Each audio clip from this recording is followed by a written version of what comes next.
Survivor News. Survivor News. Survivor News. Survivor News. Survivor News. Survivor News. Survivor News. Survivor News. Survivor News. Survivor News. Survivor News. Survivor News.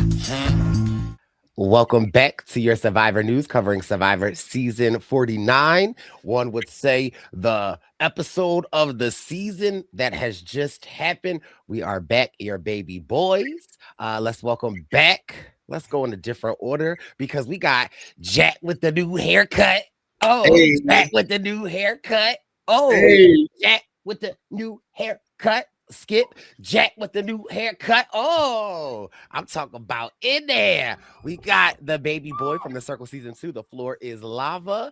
We got Jack with the new haircut looking like he's 12 again. Jack, what's popping? What's up? Yeah, I got a fresh cut this morning. Had to literally get some shit off my mind so I could be ready to talk about this episode. And I got it all boiling up, but I'm very excited to get into it. Yes. Well, we're excited to have you, and straight from the Polar Express by way of the North Pole, we've got Santa's biggest elf, the winner of I thought that was Rome. Whoa.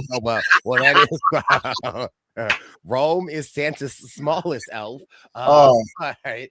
We have the winner of Ghost Island, and not to be confused with the second or third, but we have winners at War. First merge Boots when DZ Elf Holland was popping with you.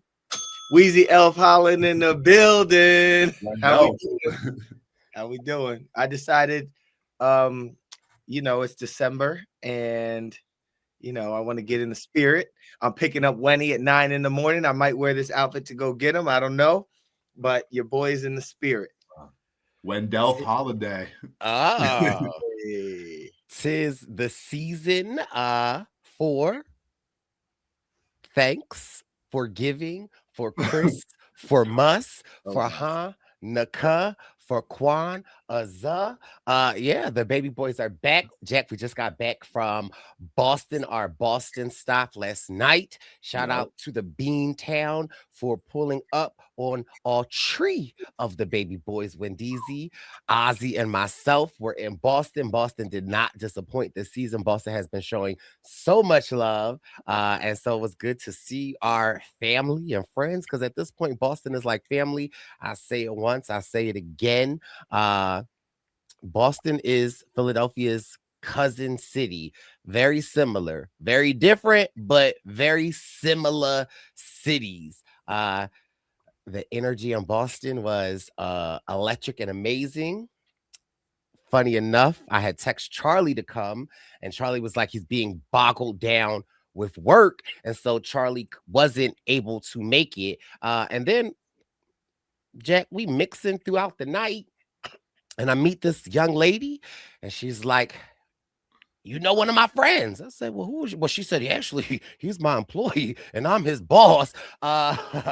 Charlie's boss was in the building, and Charlie's boss was like, I left a lot of things on his plate to do, but she texted him and said, worry about that tomorrow and get down here. And so shout out for Charlie for pulling up, but also shout out to his boss for letting him slide on some of that work. We'll get that done another day. But yeah, Boston was so much fun. What was your takes on Boston? Well, yeah, we were able to see a lot of people. A lot of people came out. It was our second time stopping in Boston this season, which is, we don't usually do that, but Boston has that kind of energy. They showed love. We didn't really announce that Brice, myself, DJ Caution, and Joey Hatch were coming. So it seemed like a lot of people were excited to see us. They were very, very excited to see Ozzy, which was really cool. It was cool to see. He brought basically like a whole new audience out for us. And Rodney popped up. It was good to see Rodney, Kevin Slayhuber, a bunch of friends. We had some squids. And we had Val Collins pull up. And stuff. Very interesting, Jack. One of Wendell's winner idols is Jeremy Collins. And, Wendell, you watch multiple of his Survivor audition tapes. He talks about Jeremy. You have a million. Meet him someday, Wendell. And I now see why Wendell and Jeremy, like why Wendell idolizes Jeremy, because Jeremy was in the building yesterday, and you could tell it was a newer type of outfit for Jeremy. Like the fit on Jeremy's clothes were a little more baggier. He had like a graphic t-shirt. He had like a hoodie, a Scully that matched the hoodie. He had a jacket on, He had a jacket. the like camel color, yeah. I said, Wendell, that looked like you. I said, Jeremy, are you trying something new? And shout out to Jeremy because he was like, y'all know this. Yeah, we know this, Jeremy. Go back to the other style. Damn. He had the baggy jeans on. Is there a picture of this? They'll be released on the Brice and Win page. I'll tag you, Jack. But his lips were still ashy. And we had to run up on him with some chapstick. Damn. We had Aaron Meredith in the building. We had Bruce Pertinsuit in the building. We had who? Because he's listening. Go ahead. Bruce Pertinsuit. You just added like 7 letters that aren't there. Pertinsuit. What's his last name? Pursuit. There's no S, is there? Peru? I thought it was like parole. Yeah. Parole. Shout out to Bruce. I am the true Prince of Providence. And so it was good to see Aaron Meredith. That's my dog. Oh, that's my dog too. Our friend. Say what you want about season 39, but he and I were on the same tribe together in a live game back in the day. Oh, and that it's funny because he mentioned that also. Shout out to one of our faithful listeners, Sunshine from Philly Survivor, winner season 3. He knows Aaron, so Aaron and I were talking to him about that. Shout out to Noelle, was in the building with her husband Mark. We know the Beast Games just released, and we got Noelle. We see Jesse Lopez. Jesse Lopez says Survivor 50. What? Call me Mr. Beast. We got Jared Fields. There was a lot of crossing over on the Beast game, so I'm excited to see that. My company cast that too, so they're super excited about. I didn't work on it, but they're very excited about that as well. So they know all was on there. Who? So Tsunami. Oh, Tsunami is on there. There's a lot to get. Is Sammy Leotti on there too? I think Sammy. I think you might. You might. I'm not. I feel like there's 1 or 2 more. I'm not sure. 1 or 2. They cast so many. I just kept on scrolling. Oh, Sydney. I just kept on scrolling and seeing more and more survivors. I have a couple of my buddies from LA are on it too. So every time Wendell would see it, he would leave fire. 200. I mean, the first season was like 1,000. So now they're it's a little tighter this time. I thought they started with like 4,000 or something. Oh wow! I think the first season did, and they cut it down before they actually filmed. But I think this one they were a little more like intentional with it. So 200. Yeah, nice. Fresh off of a Twitter beef, we had Justin Piappi there with Luigi's Pizza. Shout out to my third boot brother. He has some things to get off his chest. Who was he beefing with? Oh, you haven't seen the Twitter streets? I'm not on Twitter unless my name's in someone's mouth. But whoa, he pulled up with 10 pies.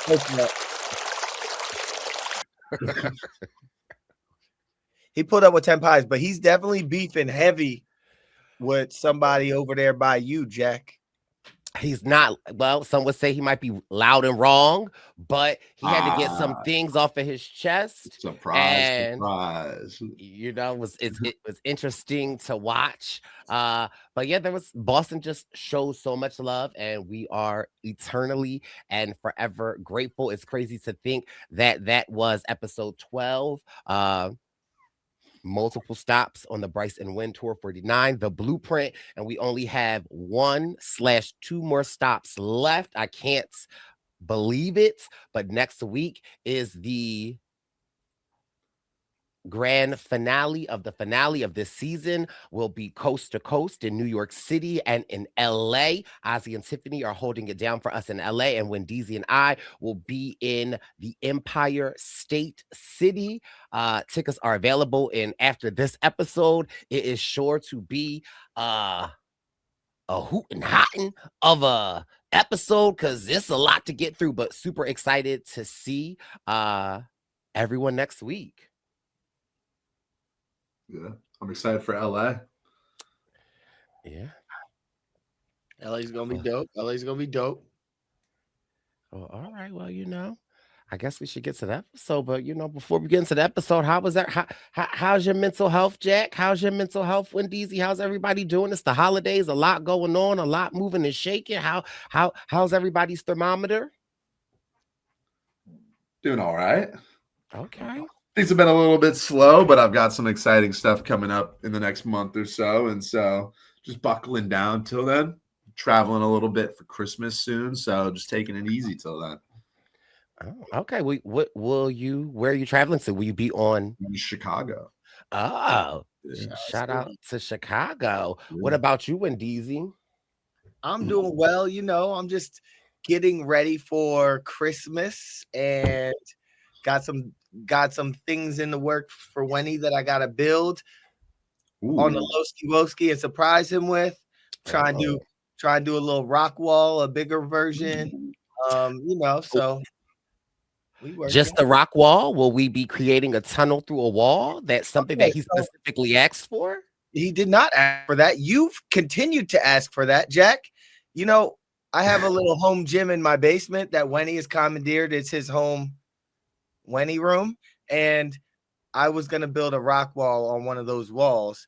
And Brice suggested that I cut a hole through the wall so you can see from this play area to my normal basement area. And I told him, no, I will not be doing that. Well, I'll see what nominations I put in for Daddy of the Year this year if there's no hole in the wall. Brice, it's not a glory hole. I don't want to, Brice. Now, Jack, what is that? What is you doing in the homosexuals business? I mean, I think everyone is familiar with that term. It's not specifically gay. What is that? Oh. I'm not saying that I've used it, but I know the terminology, and I don't know what else you want a hole in the wall for.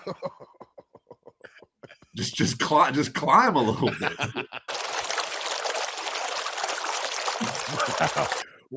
Well, like what? Wendy's gonna be trying to completely separate. Completely separate.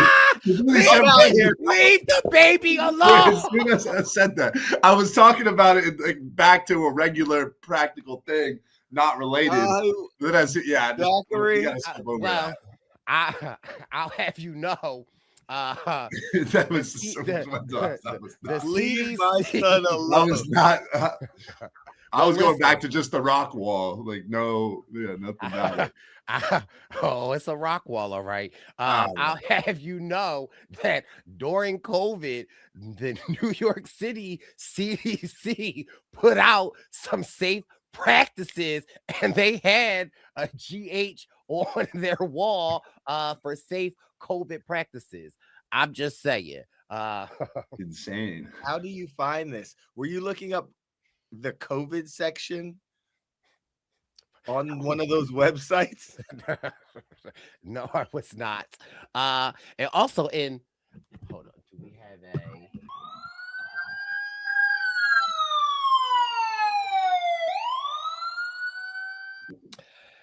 in this week's rumor alert on Survivor News, baby, the streets is talking about the challenge, and I'm hearing that the challenge is potentially, I believe, a season in the upcoming season.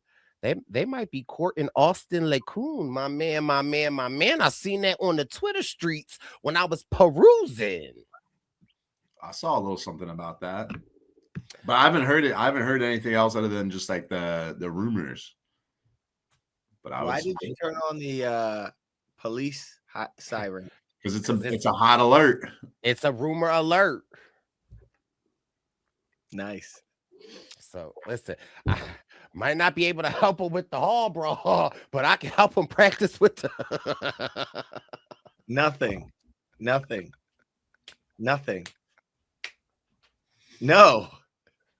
Just don't invite him to the rock wall.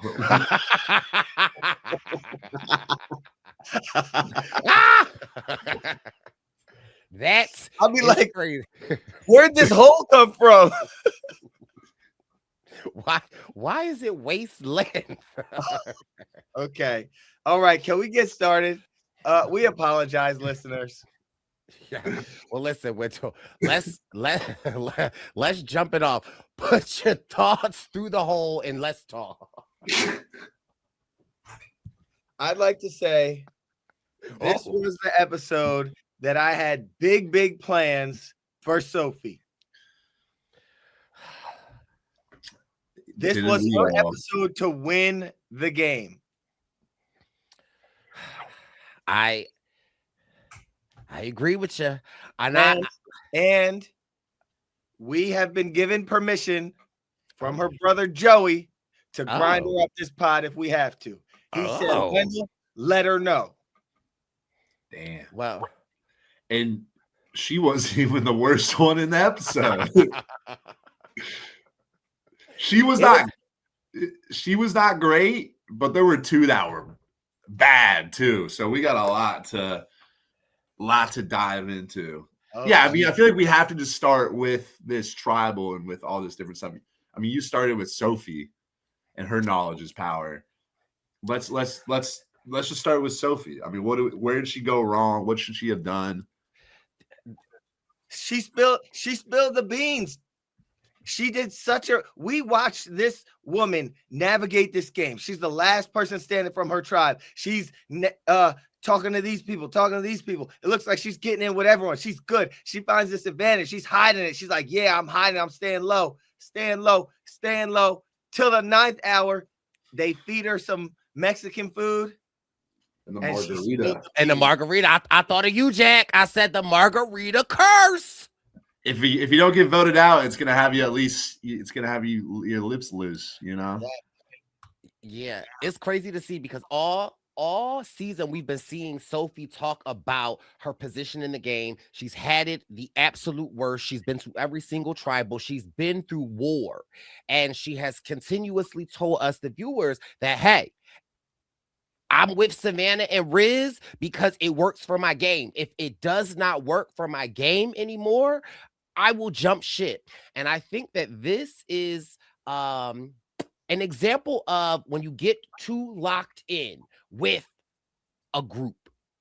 Like, I feel like Destiny's Child, Jack, Survivor has a theme song because of Destiny's Child, or Destiny's Child wrote a theme song of Survivor. They couldn't keep members in the group. And so Beyonce was like, in an interview, they acted like who's going to get voted off next. But then we got the perfect mix of Destiny's Child. We got a Kelly, a Beyonce, and a Michelle. They rose to stardom, multiple albums, platinum, and then they dismantled where they all sought solo success. Michelle went into the gospel industry. She went into plays. Kelly did movies. Kelly released #1 singles. Beyonce did the Beyonce thing, right? They knew that this superpower, this group, like, we've got to spread our wings. And I feel like Sophie got too comfortable. And I'm not mad at it. And we were talking at our Survivor party. I was talking to an amazing fan, and they were asking me, what was my biggest takeaway from Survivor? And I was like, well, I gotta remember because I was only on there for a second. But listen, shout out to the Purple Pants Posse member Bobby Hall, who doesn't like me to talk like that because, listen, third boot or not, the baby boy is a Survivor legend in my own right. And my own right, meaning my mom. I'm a Survivor legend to my mom. More than that. But I was telling him that what you can't sometimes anticipate is the emotions, right? For me, when I heard they was writing my name down, my emotions said, oh, nope, gotta open up the glory hole and shoot through it, okay? But I also think that it works both ways. It works with anger and it works with love. I think that Sophie trauma bonded with Savannah and Rizzo, and now she's looking at it like we are one. Like I gotta work with them. Like she got to that advantage with the letters. The family visit, the letters is one of my favorite episodes. Emotions are running high, and now she feels bonded, and she's like, I need to work with these people. But I think that, and Sophie even said it, like I'm sitting here with two people that are going to be my best friends for the rest of my life. Like they are amazing. But I think in that, Sophie might have got caught up a little bit and forgot that, like, baby, it's only one sole survivor. And on your resume, you need it. You need to take a shot. And if they are your best friends, they'll respect it. But I definitely think she got a little lost in the sauce. And it kind of was like, I don't want to say it was a letdown, because it's like, we don't take any Sophie B slander over here. But it was like, sometimes in life, you got to be selfish. You got to be selfish for yourself. You got to shoot your shot. That's my thoughts. Yeah. Yeah. So obviously there's a lot of different sides to this. I think you start with one, her trying to using the knowledge of power against Steven. Like it ended up being, I guess you could say, kind of embarrassing, but I don't think that execution of that was necessarily bad on her end, right? Like we talked about this last week. Like, how are you really supposed to know that Steven's thing is going to get played before tribal council? And they obviously don't know that you have it. So it's like, most times that would work and she would probably be able to steal Steven's advantage. But I think what you guys hit the nail on the head for is like, it's less of like the use of the knowledge is power, like executing that right. And it should have just been like, I think, a move against Rizzo. In some ways I see why, like, she still could have an option at 5 to flip, but I think you just need to like make your move and make a game-winning play here and take the idol from Rizzo. And I think if she plays her cards right, not only can she take the idol from Rizzo, she could probably save it this tribal. Maybe she presents the plan to like Steven and Christina and Sage of like, I'm going to use this and take his idol. And then I think you just bluff and say you're going to play it for yourself so that they don't get ideas of like still voting you out. And then you have an idol at 5. You play that, and as long as you win fire, like I think she wins the game. And like that's a big swing. Now she just kind of, even if it had worked against Steven, it just still sort of feels like a safe move. Granted, if it worked against Steven, then maybe she has options at 5, but then Rizzo, still has his idol, and there's a great chance that Rizzo or Savannah could win this challenge at 5 and then use the idol on the other person.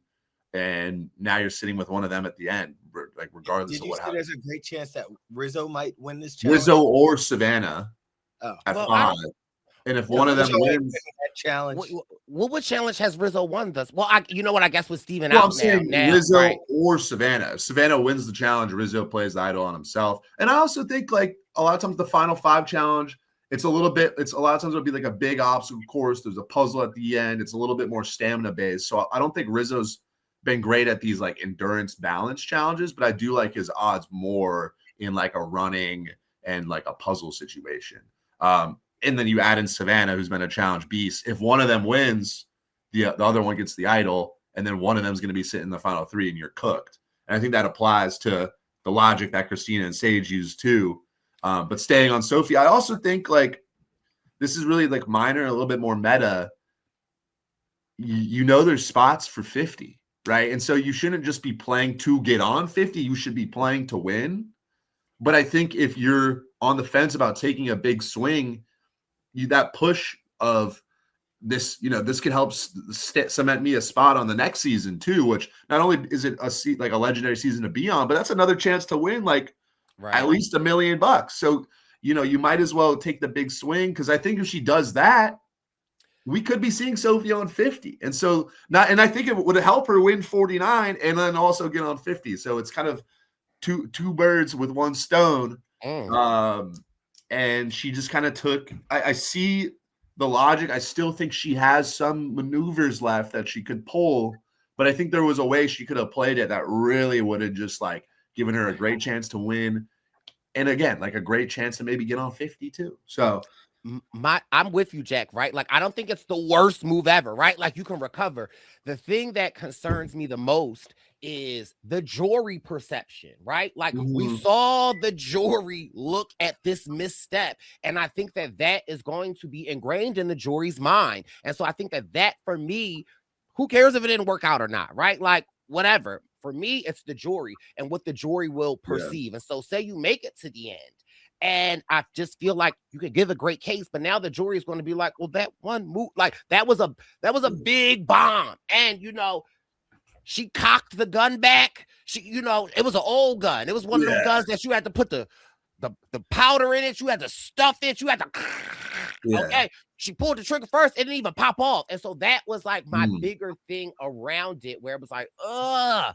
However, she still is in a great position, and her resume does speak for itself. And so But the resume is a lot weaker now. yeah. And I totally agree with you. It's like I think that was a great analogy. She spent the whole game with this secret knowledge is power, loading up her arsenal, getting ready to fire a big shot, and then shoots a blank. Even though it wasn't like the Steven advantage thing was hard to predict, and I could understand that as analyzing it. But you're absolutely right about the jury perception of like you just shot an air ball. Right. Maybe the basket moved a little bit, but you still shot an air ball. And so it's definitely going to be hard for her to recover, especially when the alternative I feel like was a game-winning type of move. I think in the new era we see a lot of these winners.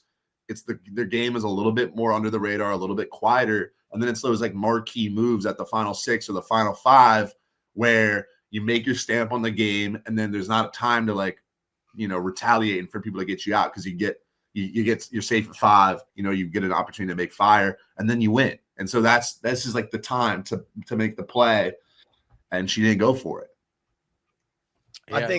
I think we were I think all season we were readying for this big move, and she was talking about it. She was talking that good game, and I'm like, yeah, she has that in her arsenal. And then I was just like, dang, Holmes, Yeah. like you had one. And Sophie even tweeted, she said, had I felt unsafe before Tribal, I would have taken the idol. Had Savannah not won immunity, I would have taken the idol. Only threat option left was Steven. And so, again, it's interesting to hear Sophie's mind, but it's like. Well, there was a threat option left that was Rizzo. Well, right. She could have made a move. It was less about getting herself safety and more about right. Now, But how do you put that? Sorry, not to cut you off, Jack. But I think that good. that's like such an interesting point that I want to talk about, where it's like when you're in these positions, and you have to think about Sophie. She's been tribal after tribal after tribal after tribal. Like her body, her nervous system is like, I gotta be safe. I gotta be safe. I gotta be safe. And it's like that perspective makes so much sense. Where it's like I didn't do it because I was safe, but it's like. It's not about actually you being safe. It's about you being preemptive and like knocking these MFers out. And the thing is, if we were to have a conversation with Sophie, I think she can explain it in a way that makes enough sense from her perspective in the moment. To me, I feel like she probably evaluated Steven as being a similar threat to a Rizzo. And so she went for I might as well get Steven out. Maybe the edit he hasn't even shown us, but had this move worked for Steven, his stock would have skyrocketed. The problem is, by not going for that play, Rizzo keeps his idol. Rizzo's going to be safe. She's never going to have the opportunity to make that move. There is maybe a world where she could get Savannah out at 5. She could get Rizzo out at 4. And I think she could still win. But I think that path is a lot harder than you just take the swing, you keep the idol, you get to 5, you win fire. Everyone's rooting for you on the jury. So, yeah, I feel like she. Hold on, Brice has a call. Hello?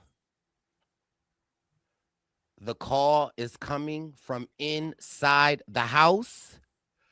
Sophie, that's the problem.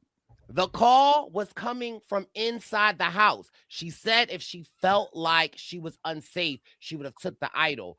The only threat that was left was Steven. The problem is, baby, the call is coming from inside the house. The threat is inside the house with you. You are, again, when they say you get too comfortable in the game, right?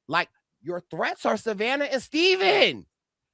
They're the call in the house. And For so Rizzo. and Rizzo, I'm sorry, Rizzo. The call is Steven and Rizzo.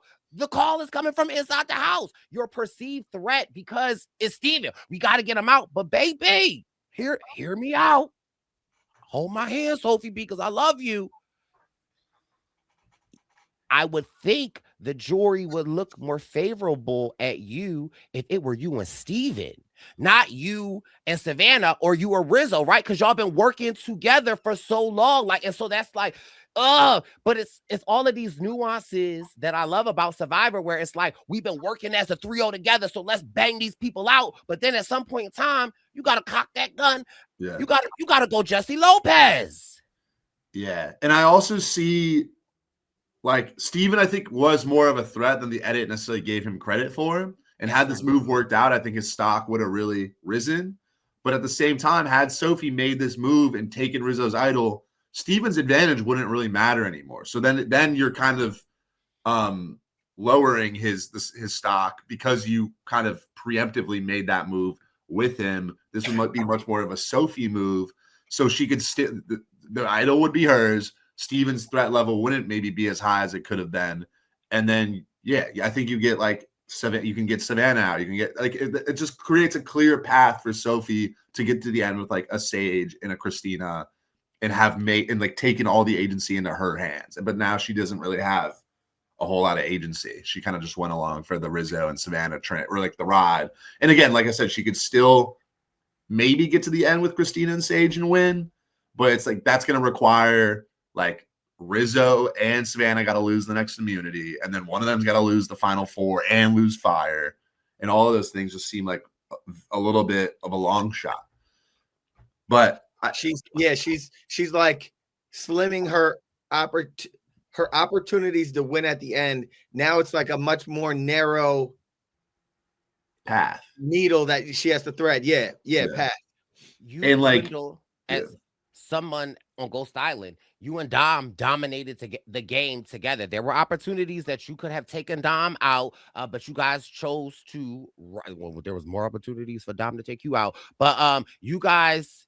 I rewatched Ghost Island. I saw, but you guys decided to work together. Is there any part of you that sees that in what Sophie is doing? Can you empathize with the move of her trying to keep Destiny's Child together, or do you still just disagree? I'd say the Wendell and Dom in this situation would be Rizzo and Savannah. And shout out to Probst. He mentioned our duo on the On Fire pod this week. You know, he said that there someday there will be another Wendell and Dom. But in this case, it's like Sophie is fighting against two very strong players, one of whom has like a lot of stats to back it up. The other has a lot of flashy moves to at least argue something. And we don't know what the jury's going to make of these. We have seen some faces. We don't know what they'll make of his flashy moves, but he's been doing a lot, and maybe he'll be able to say some kind of explanation about it. Like, hey, look, I've been waving this idol in y'all faces 7 times straight, and I had to find different ways to fake it. I don't know. Should credit be given to Savannah and Rizzo for, because everyone, you, Jack, and Wendell, y'all keep saying the clear duo is Rizzo and Savannah, right? Like, and that's what we see at home. But should there maybe be some credit to a Savannah? And we know that she's revealed some things to a Sophie. We know that like their relationship is close. Is there any world where it's like there should be maybe some credit given to Savannah for insulating Sophie to make her seem that like, you are my girl, you're my number one? Because that would lead me to believe if that's how Sophie feels some type of way, then it would make sense as to why she wouldn't maybe target a Rizzo, and maybe Savannah and her have a plan to target Rizzo. Is that landed, or that's just no? I think it's all sort of mutual amongst those three of them keeping each other comfortable as a tight alliance. I mean, I could also see a world where Sophie thinks that, especially if her shot in the dark her knowledge is power goes well, I could see her thinking that she could beat Savannah and Rizzo. Like Mhm. Savannah and Rizzo aren't necessarily the most popular on the jury. Like Rizzo's been a little bit maybe too flashy, which as an audience has been very entertaining. But as the jury, every time he stands up and kind of has a lot of bravado and then doesn't even do anything, I can see like Nate being like, all right, bro, what are you doing? Like just, and then Savannah has rubbed some people the wrong way too. So it's one of those, like, I could see why Sophie has that. Like I can see in the moment why Sophie came to this decision. Right. But I just think you got to take the swing at 6 and like go for it and put the feelings aside. Because if you put the feelings aside, I think it's a stronger move. Can I go a little dark here for a second? Go right ahead. Now, I love everybody. I am mad at somebody this episode. Somebody that I've been rooting for all season. I've been keeping my boogers, my blackheads, and my pus from my pimples in a jar because of this person. And I'm mad at Sage. And sometimes when you're mad at your friends or your loved ones, you got to let them know. And I'm mad at Sage because last week I said, serve that revenge hot. Give it to me boiling. But I'm a little disappointed in my girl Sage because I feel like, why are you flipping on Steven? And again, I'm not the greatest survivor savant, but from my standpoint, one, I would think, and please, y'all, please pull up to the hole and tell me what y'all thinking. I would think, from my perception, that I would rather a Christina and a Steven, if I'm a Sage, than anyone. I would rather sit next to them than I would want to sit next to a Savannah Rizzo or a Sophie B. That's the devil you know. So this was the thing I was the most excited to get into because I think Sophie's move, like it didn't really shake out. It was a little bit, it wasn't a big swing and that was frustrating. But I think if we spoke to her, she would have a defense for it that like would make some sense in the moment. For Sage and Christina, I think it's one of the most like incomprehensible, terrible moves that we've seen like in a long time. And I actually think that I see more of their logic than I feel like maybe most people do. But even looking at it from like the best case scenario, it's still really bad in my opinion. So shed the logic, baby boy. So what I will say that maybe people weren't considering in retrospect is if Sage and Christina went along with this Steven vote and voted out Sophie, Steven's going to get a lot of credit for this big move. Because honestly, even though Steven went home, he played this pretty perfectly. Like this is what Steven should have done. If this had worked, he would have had a great shot to win, I think. Because if they vote with Steven and Sophie goes home, Steven successfully, evaded the knowledge of power, played his blocker vote correct, evaded Rizzo's idol, and voted out Sophie. And in that case, Sophie's out. Sage, Christina are left with Rizzo, Savannah, and then a Steven who's just made a really big play. And I think in their minds, maybe they think if Sophie's out, we can't beat any of the other three. So like, I think that's where their logic was in the moment, which in a vacuum makes sense. But then the other things to me are by voting out Steven at this point, they're just going with the plan of the other three. And so, and I actually think it worked out for them better than they even anticipated because with Sophie fumbling her knowledge is power, that actually lowers her stock a little bit, but they don't know about her knowledge is power. So say, in their minds, it's just going to be like the 5 of them vote out Steven, and then they're left with Sophie, Rizzo, and Savannah. They kind of willingly leave themselves in a minority being the 2 against that 3, where Sophie probably has better winner equity because there's, in their minds, there's no knowledge is power. So they probably still don't beat any of those 3. And then simultaneously, because they don't make this move with Steven, it's just like, at least going with Steven, you like make a move and you're a part of a move. And then maybe you can like hurt the other side and reduce their resume. And then maybe you get out Steven next vote. And then maybe there's some wiggle room where they have some agency and they've made moves.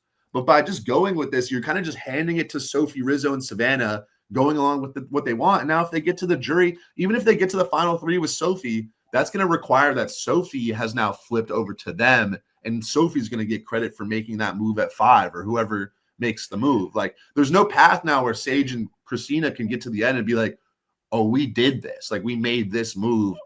So even if there's like, we thought Steven was a bigger target, it's like, well, okay, so did the 3 that's been running the game. So you kind of just went along with what they did. And then my last note on all of that is I think that they were looking at it as a Steven versus Sophie thing. Like, Savannah's safe. We're not going to vote for each other. Do we think Steven or Sophie's a bigger threat? Like, who would we rather sit with? And I see why in their mind, especially if you look at the potential outcomes of this vote, that Steven could be a bigger threat. But the problem is they also just ate up everything Rizzo told them. Because to me, if you know Steven's blocking a vote and voting for Sophie, you can use your 2 votes to force a 2-2-1. I think I got to give credit to whoever commented this on Reddit or whatever. Jack Lover Reddit. Christina and Sage, I think, should have just voted for Rizzo. Because if he plays his idol, Steven goes home anyways. And at least you flush the idol and you have some moves to make it 5. And if Rizzo doesn't play his idol, now Christina and Sage could, like those 2 alone could take credit for blindsiding Rizzo with his idol. And now they're back in the mix. There's no idols at 5. They could vote out whoever they want. And then at that point, they could maybe take Sophie to the end. And she's been out of the loop on this final 6 vote. And then she's just kind of forced to work with them at 5 to take out like Steven. And so to me, if they do that, there's really no downside. So ultimately, like, I think they just weighed it as a Steven versus Sophie thing. And I can sort of understand why they did that. But now it's just like they have nothing on their resume at the end. And also, and I got to say, the most frustrating thing about this is a lot of times sorry, this is my last little thing. No, pop off, King. The thing about this is a lot of times we see people play safe because it's out of like loyalty, right? And it's hard to necessarily fault someone. Maybe it's an older player and they have their alliance, and we're not going to expect them to shake up the whole game. Like, they're loyal to their people. They made this move they made was disloyal. They voted out their guy, Steven. So they literally like flipped to the other side to vote out to be disloyal to their main man, Steven, who's trying to save the game for all of them with this move. So not only is it just like not great gameplay, it's also like disloyal. So like it's like you're flipping on your guy, and it's a bad move. So that's what really frustrated me. It is a passive gameplay still gameplay? Not really. Yes, I mean, or no? it's a gameplay just simply because of the fact that you are in Survivor playing the game, but it's not a winning game. It's not a gameplay that you can be like, this was my game. You know what I mean? Well, I'm just trying to wake it up and ask, but answer my question, Jack. Is a passive, so is an aggressive gameplay a gameplay? Yeah, well, I think that yes or no? It's nuanced. It's nuanced. To me, good gameplay is maximizing your agency. Okay. Like, and being more aggressive means you're making moves, you're going out and making things happen, and you're creating agency for yourself through your social play, through your votes. If you're being passive and sitting back, that's just kind of a lack of agency. Okay. All right. So, I mean, I'm curious how would you think that a passive gameplay is? Because okay, but good answer. Jack, first of all, it is a balance though, because if you're always aggressive, it's too much. And that's what I'm saying. Yeah, so but at the final 6, and if you've been passive the whole game, you can't keep being passive. Okay. Not too much, Jack. No, I know. I just want, yeah. Jack, but listen, yes or no? Is aggressive gameplay considered gameplay? I mean, yeah.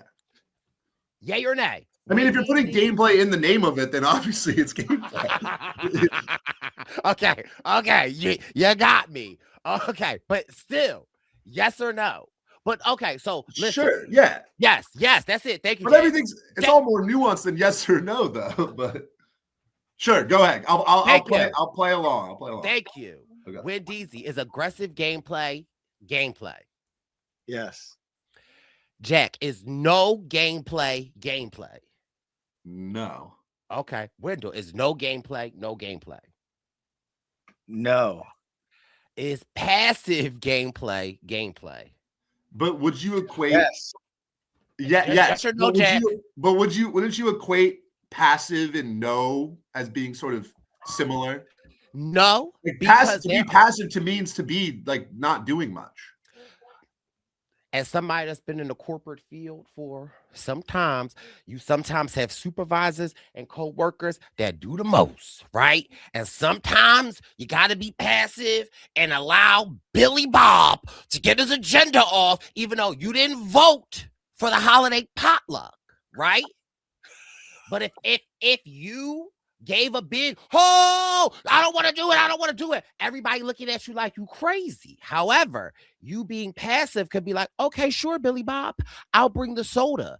And then at the holiday potluck, when Janice brings an unseasoned turkey, when Michael brings a lasagna catfish, and everybody is like, ugh, that's nasty. Sometimes that's better than I told you so.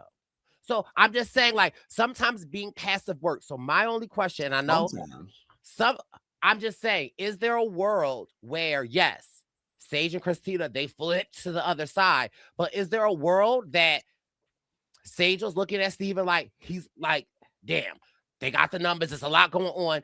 Yes, it is. I do need to get him out because I can't beat him. However, I do know that this 3 over here at some point in time will have to implode.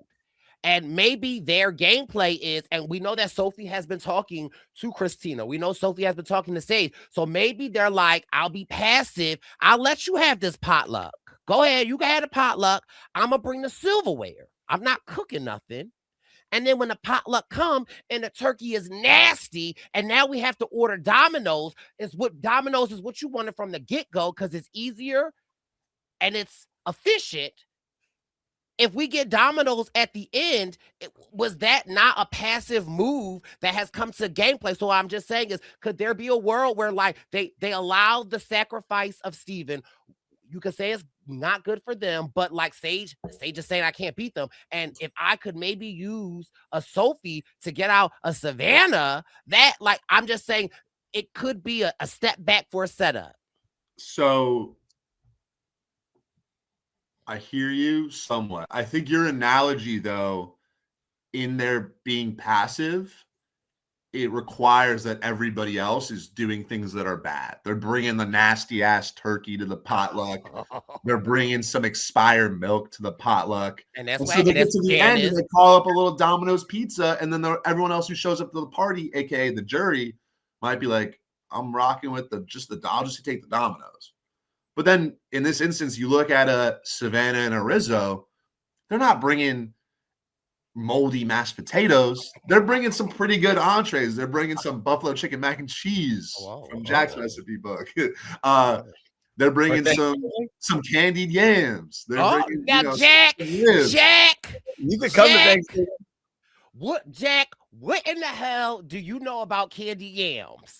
I'm trying to know more, but I don't know. Now wait a minute, Jack.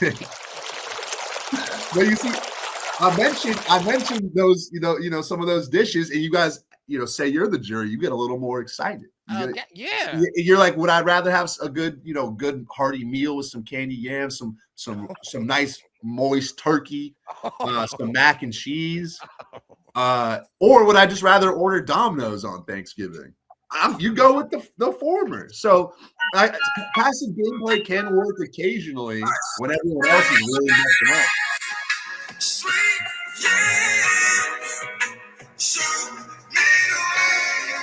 Okay.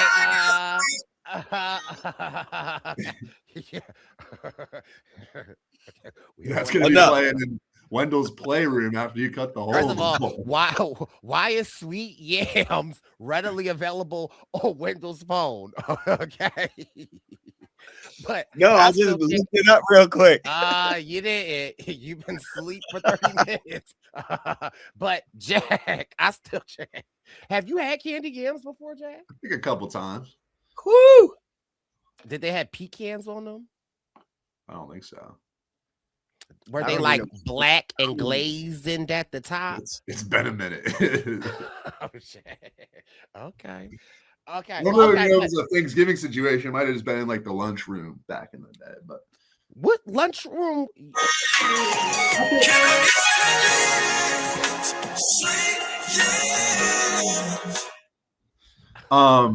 like I feel like in college they had like a soul food station. Yeah. Jack. I'm serious. What Jack? What They is some threw of your- down in the cafeteria. What is some of your favorite soul food dishes? You're putting me in dangerous territory. I don't know if I can answer this. Why you can't? Jack will be like, I'm gonna sound like He's Chet so Holmgren wide. when he named his favorite things. Have you seen what Chet Holmgren named his favorite Thanksgiving food? What? But you see how Jack is. You see how Jack is passively. Is Jack passively? Is this passive finesse? Oh, what? Okay, Jack. This is active finesse. Name me two soul food dishes that you like. I mean, I like some collard greens. Oh, I don't come across them a whole lot, but when I do, I'll get a little plate. okay. Little How do you smoked dress turkey your butt. collard Is little smoked. You ever have some collard greens with a smoked turkey butt in it? Smoked turkey butt? Yes. I don't think I've seen that. yeah. You ain't had collard greens until you had a smoked turkey butt. But okay, give me something else, Jack. I mean, I love like a good mac and cheese. You know, Okay.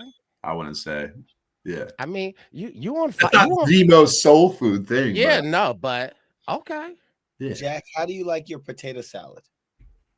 I don't eat a lot of potato salad. With or without raisins? No raisins. What, people are doing that? No.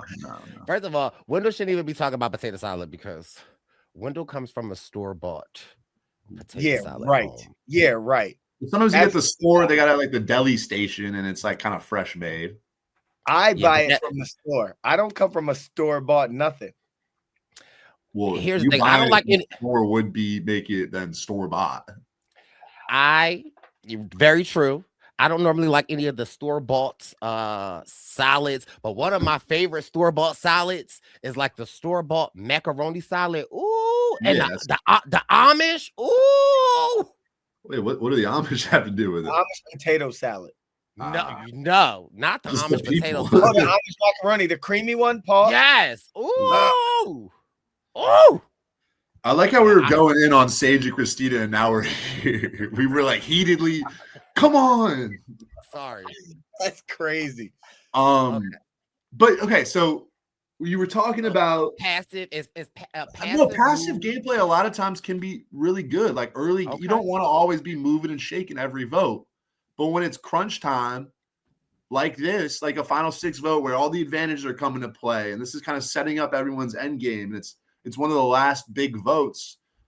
This is where you have to come to play. You can't just be a passenger, especially because they haven't been super aggressive or active, prior to this.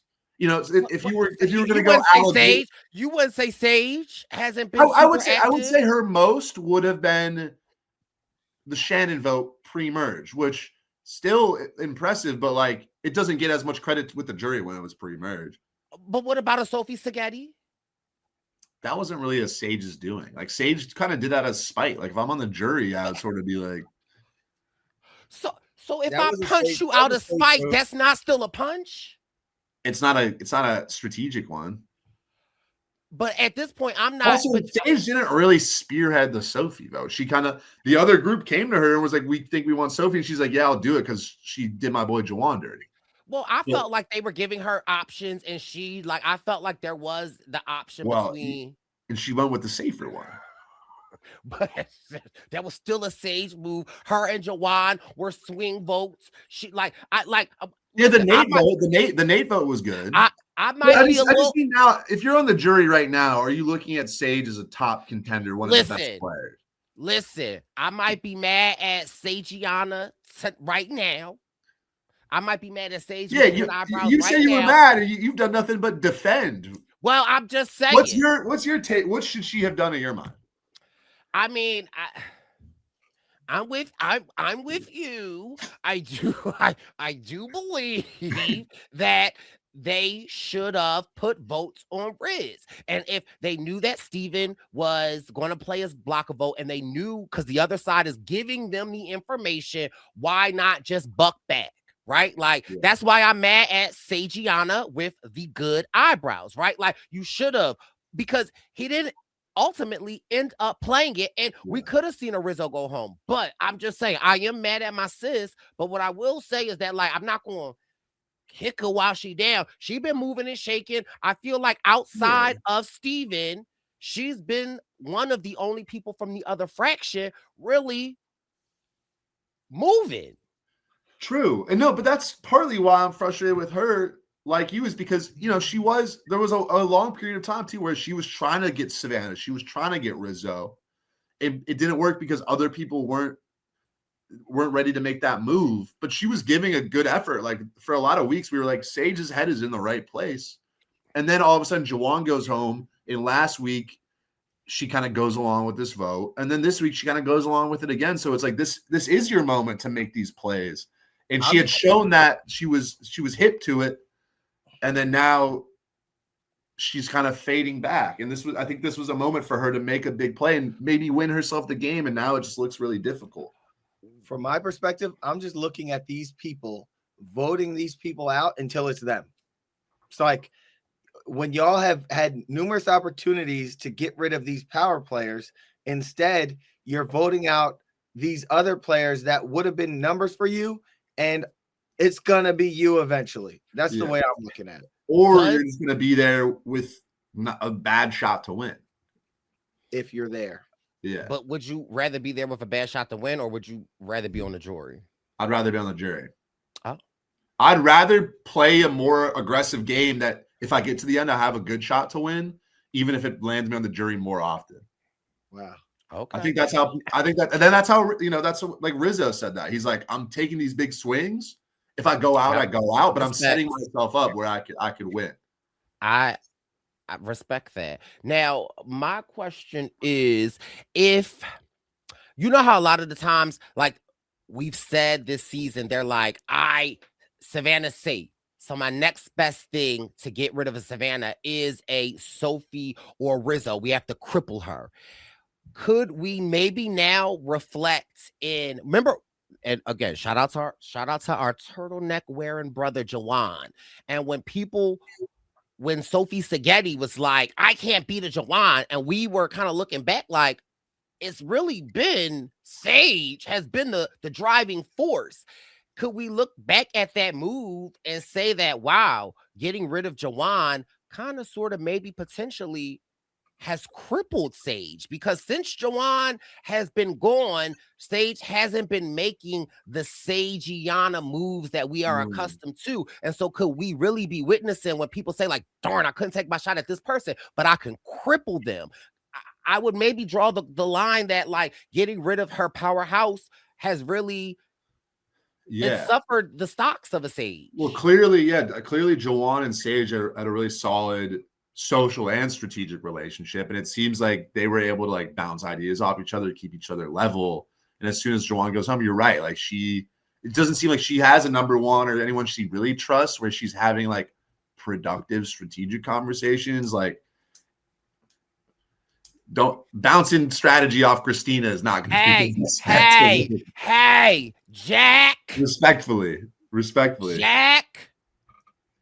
Watch it. I'm just saying, I'd rather be working one-on-one with the Jawan. Watch it, Jack.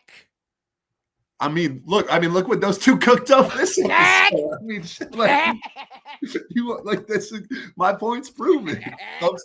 Jack. Do you guys disagree? Jack Christina Mills is a fan of the podcast, a friend to the show. And listen, Christina has made it way farther than I have ever, so I can't speak on Yeah. that. Well, it's more, she seems so lovely, and that's why it comes more of a place of frustration of like, she's so rootable in her story, but her strategy is just kind of working against her best interest. And so it's like, we got to, it's hard. I feel like it's hard. We're analyzing the game. Yeah. So we gotta, So yeah, no, you're absolutely right. She But, seems like a sweetheart. and she's amazing. But Jack, you know what? Let's lift our good girl. Let's lift our good friend Christina up from this position right now. Give me Christina's best possible outcome. What could she do? Get third place. I'm sorry. Like, what she has, there's no path now. If she and Sage had made that move, especially if it had worked out against Rizzo, you take out Rizzo, then you take out like a Steven, then you take out a Savannah at 4. And then you're at the end with Sophie B, who you've stripped of a lot of the power in the end game. And then Christina and Sage have a chance.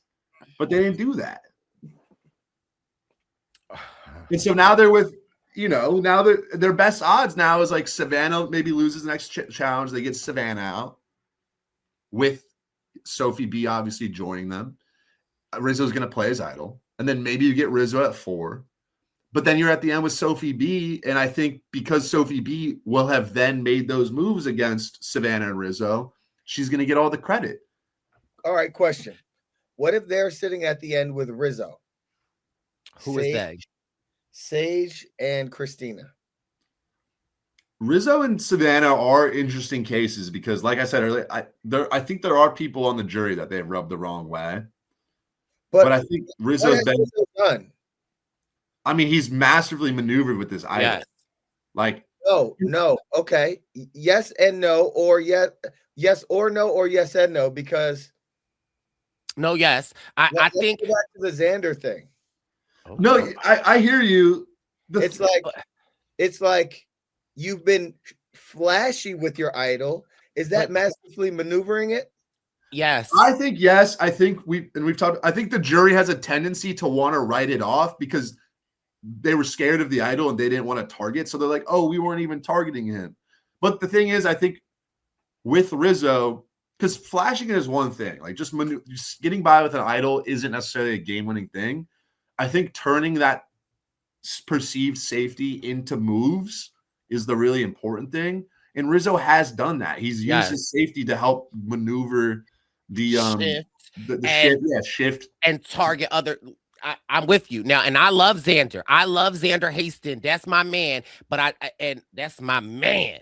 And I think the Xander case is a little different with Xander with that idol. I think Xander, in my opinion, like I feel like he didn't use it like how Rizzo used it, right? Like it was there, and I felt like Xander was playing like as if it was a deficit. And that's why I respect Xander's game, right? He didn't use it the same way that Rizzo did, but Xander took it into account. And like he was doing other things with it, not necessarily saying like, well, here it is. How y'all going to move around it? Xander he was a little more low key. Right. I still think he had influence, but I think people kind of wrote him off and being like, he's not being as aggressive. So let's just kind of write him off because we don't want to have to worry about targeting him because he's moving pretty smoothly. But I think for a lot of the reasons Xander lost could happen to Rizzo of like being a younger guy who not everybody is necessarily getting along with like socially. Like Rizzo's a little bit flashier, but that same thing could hurt him.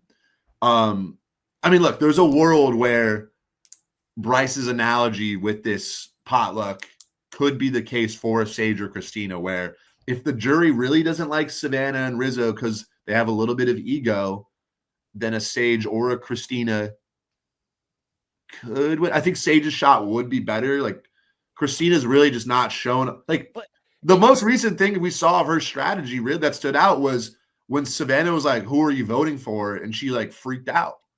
So I'm hard pressed to think that the jury is going to look at that and be like, she was doing enough to win. Like she's lovable as a person, but we talk about this a lot we've had the conversation of a bitter jury, right? I don't think that we have a bitter jury here, right? But I think it is a very nuanced jury that we have, because we have, like, I would almost call it clipped wings, right? Like, where you can look at every one of these jury members and, like, their wings have been clipped prematurely.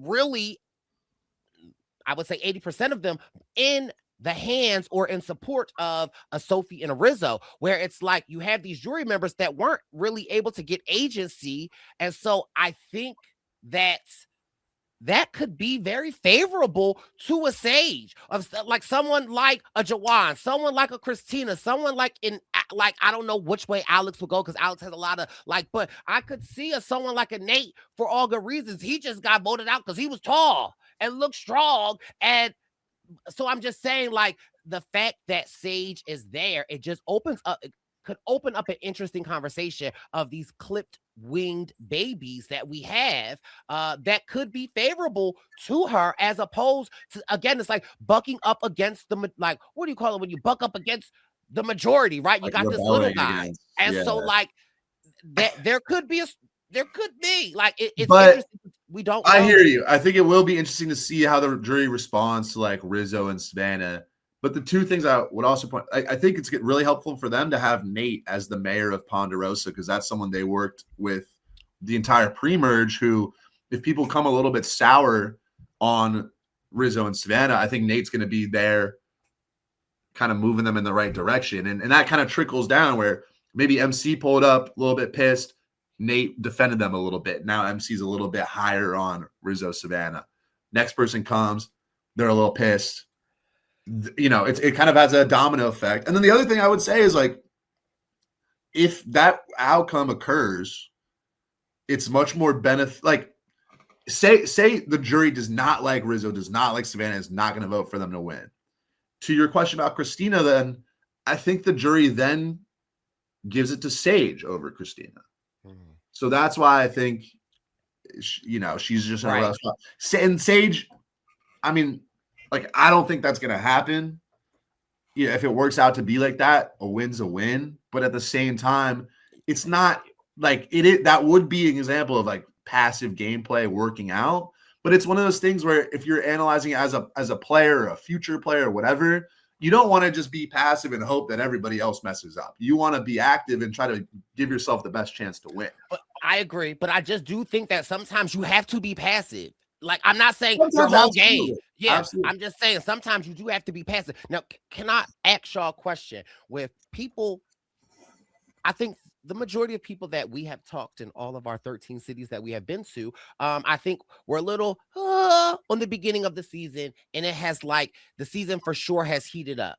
Not much has changed, right, in the power dynamic or the power structure, because we do have this tight, what I've been saying, has been saying they're the minority, but they're really the majority. For me, a nice little bow on this season, I want Savannah to take a shot at Rizzo. I want Rizzo to take a shot at Savannah. Like, if y'all get to the end, like, I want y'all to bop, hit me over the head, take it. You think that would happen at 5 or 4? I mean, obviously Rizzo has an idol. I think it could happen at 4, where they're like, game, respect, game. One of us, like, whoever loses goes to 5. I could see Savannah winning the next 2 immunities. Like, Rizzo goes in fire and then Savannah wins. Like, that seems like the most likely thing to me. I'm interested to see how she talks to the jury if she gets to the end. Who? True. Savannah. Because Savannah, she will eat that up. I mean, I don't know. Well, she's shown a few times to be a little bit, I don't, like, not cocky, but, like, a little confident. Are you Savannah going to be like, reporting live from the final 2? Hello to everybody listening. I hope you've had a happy and safe holiday. My name is Savannah, and I hope to be your winner. Thank you so much for watching along and participating in this. We have live action. Rizzo reporting for the field. Please let us know how I helped your game, Rizzo. Like, Savannah going to turn that in. Are you kidding? I think, but I would agree with Wendell where, we've seen in challenges where she'll like talk a little ish and people will be a little bit like put off by it. So she comes to not that I think it's what's going to happen, but there's a world where she comes to Final Trap will be like, I ran circles around you guys, and they're going to take that the wrong way. She going to say that, but she going to say it in the PC way of the circles that were being ran around everyone had 2 legs and 2 feet, and they happen to belong to me. And they're going to be like, huh? But also, hear me out, though.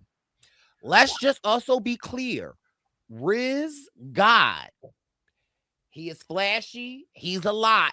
But baby, he is in touch with his emotions. He's not scared to cry. He is not scared to be vulnerable. And we seen Rizzo today. I watched that episode. Of course, I cried at Sophie B and like her mom writing the letter about her grandmother, Savannah, with her family. But baby, was I emotional. I got chills not reading, but listening to Rizzo read a letter from his dad talking about, remember whose son you are. Ooh! Oh! I mean, I know Rizzo daddy is married to Rizzo mom, but in that moment, Rizzo talking about his brother. And shout out to the Liz God, because she on TikTok, first of all, my new favorite couple on TikTok is the Liz God and the Riz God, okay? Because justice for the Liz God, because the Liz God was feeling some type of way that they didn't read her 4-page letter. She said, I'm sending you a 4-page letter, and I enclosed it with a kiss. And when I write you, you better get it on time. I'm sending him a 4-page letter, and I enclosed it with a... Don't Google it. Don't Google it, Jack. I'm not Googling. I'm just doing other stuff. Okay. Well, Jack, you have said this artist before. This artist, is an R&B artist. They are no longer here with us. Any guesses? And please put your hands up. Dirty South. Drop the pen. Can y'all really feel me? East Coast, feel me. Jack, you're obviously cheating. How am I cheating? What do you mean? I'm thinking. Jack, we can see the reflection in the pen. Yeah, is that a meta pen? Okay. No, it's just a regular pen. Stop reading. Jack, I'm not reading anything. You, Jack. Hold on. I'm looking at you guys. No, hold on. Okay. What are you talking? I have no idea. If I was cheating, I would know, but just give us a guess. The song's called 4-Page Letter. Okay. I don't know how I knew that one. Give us Is it a man or a woman? I don't even.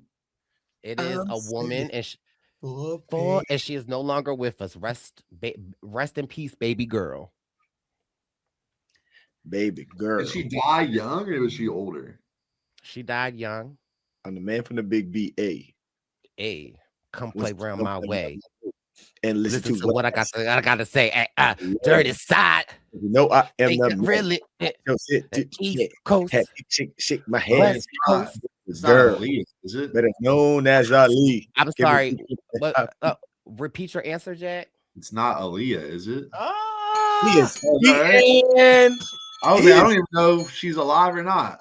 But I feel like I knew that other song that Wendell was singing. I heard it, and I was like, that seems like her Jack, era. just if you are unclear, passive cheating is still cheating. I wasn't cheating. I swear to God, I was not cheating.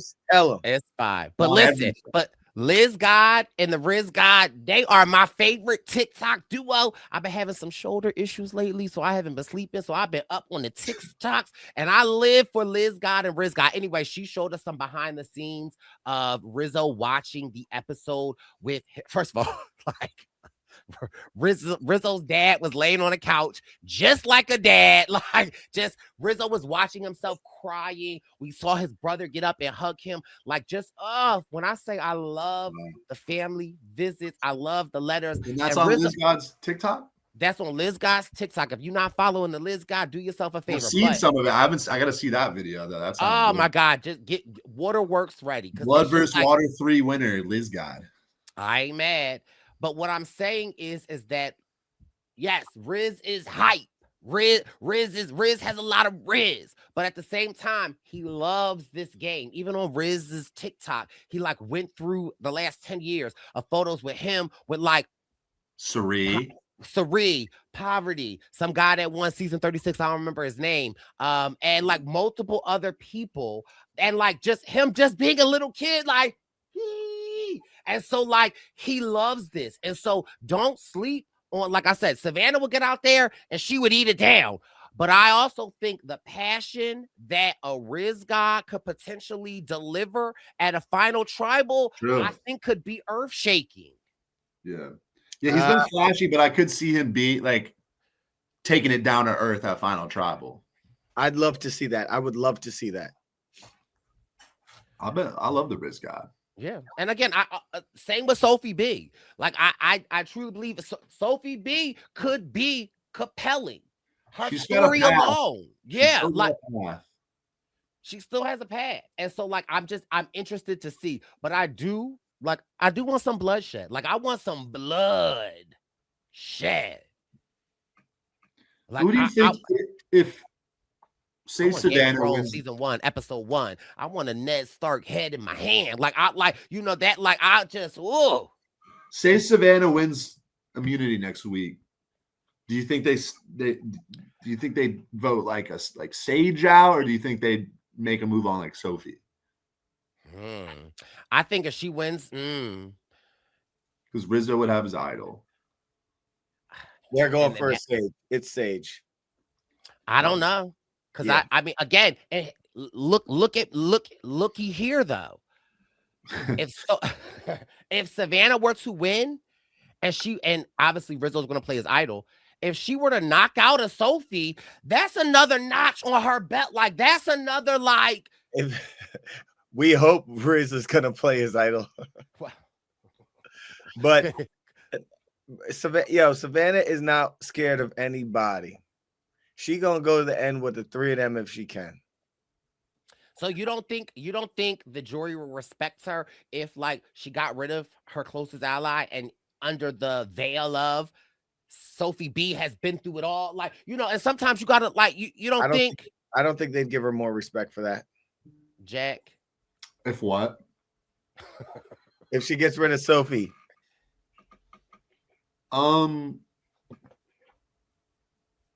Yeah, I feel like under Sophie, the veil. like Sophie Sage.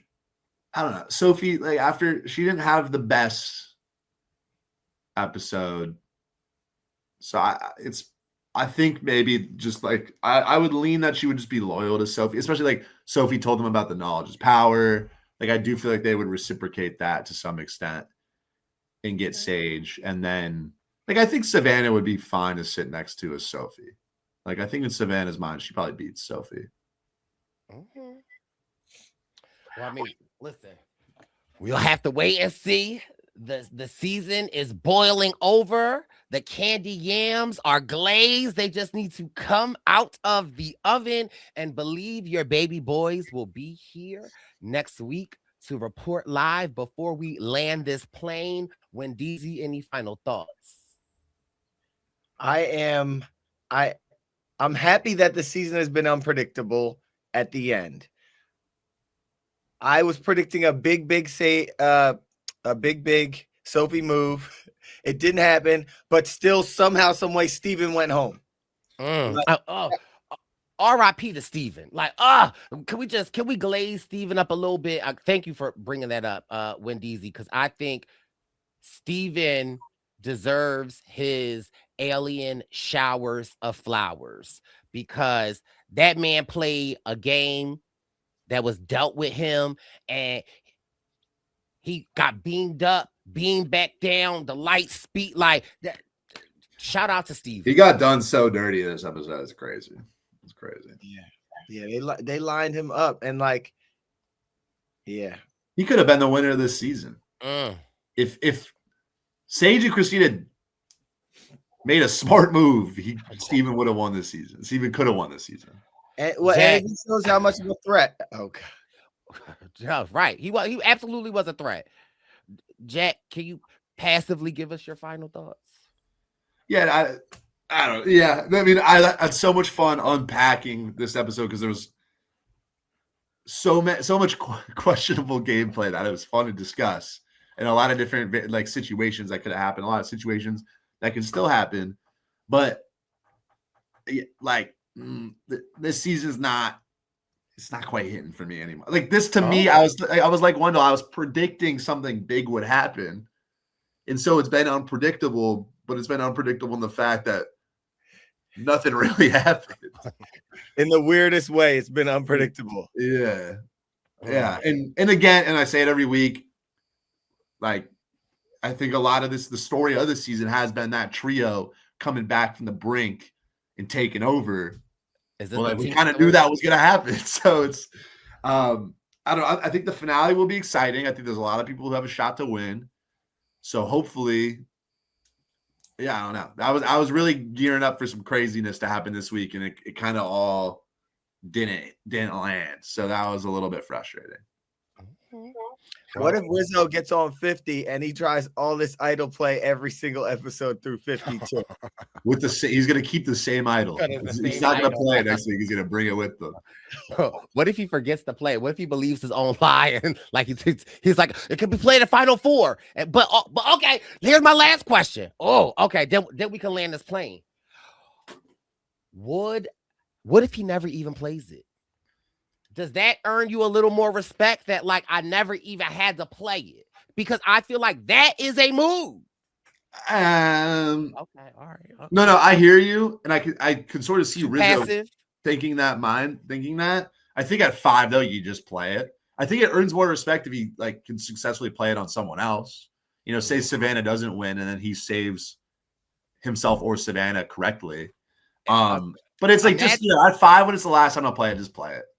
Imagine if he wins and he could be like, I'm finally the first person to actually go home with $1 million and an idol in my pocket. Okay, now Marianne. Well, the second person. He should bury it on the beach and just grab it when he starts 50. As a fake. I've been playing to win. I know I'm gonna be on 50, so I'm gonna just bury it. I left it. That would be interesting. What is even more interesting is that next week is the finale. Brice and Wynn, coast to coast in LA and New York. Get your tickets. We'd love to see you. Come say hi to Ozzy, Tiffany, and Jack. If you're in LA, come say what's up to the baby boys. If you're in the tri-state area, New York, tickets are available at the link in the description of this podcast or YouTube video or at Brice and Wynn Present on Instagram and X. Thank you so much for listening. This has been your baby boys. We'll be back to bring it on home for another epic season of Survivor, and an even more epic season of Survivor News. Thanks for listening. Bye. It's the Purple Pants Podcast. You better listen in public, might make your stomach hurt. Ooh. It's the Purple Pants Podcast. You're trying to unwind, you better get that box wine. It's the Purple Pants Podcast. You're trying to get your snack, you better hurry right back though. It's the Purple Pants. It's the Purple Pants.